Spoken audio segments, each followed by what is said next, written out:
So I'm looking at what Gilbert was actually doing in London, because if you look through his journals and his diaries and his letters particularly to and from his brothers, he was spending probably about a month a year in London, which everyone just thinks of him as this little quiet small chap in his little village in Hampshire, but actually he was spending quite a lot of time up here. And to me that puts a different slant on him, because he knew quite a lot of places in London that I know.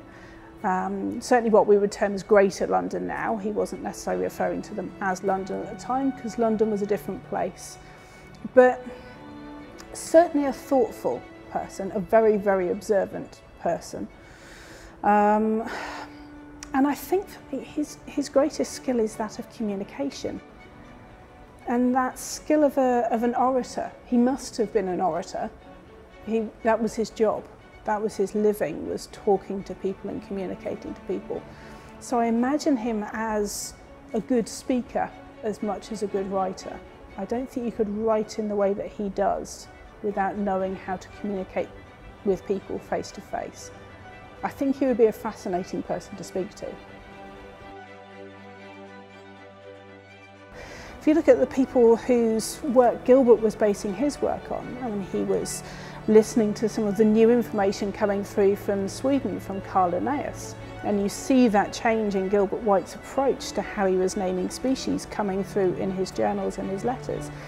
He was very much working within this peer network of scientists, much as we do today. But that work was built on the work of others. He was working on from documents by Ray and by many, many other people himself. He was influenced by scientists of his day, both nationally and internationally. He was influencing scientists as well. He was writing papers to the Royal Society to hold within their philosophical transactions, and that itself created influence in its own time. But then there are so many other people who have come after him.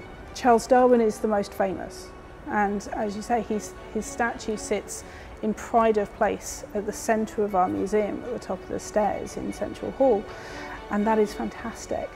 But Gilbert has also been the core influence behind so many other scientists. Scientists you might never have heard of, but have all been working away in taxonomy, in conservation, in ecology, in all these concepts that Gilbert wouldn't have necessarily known about, but all stem from the natural history work he was doing.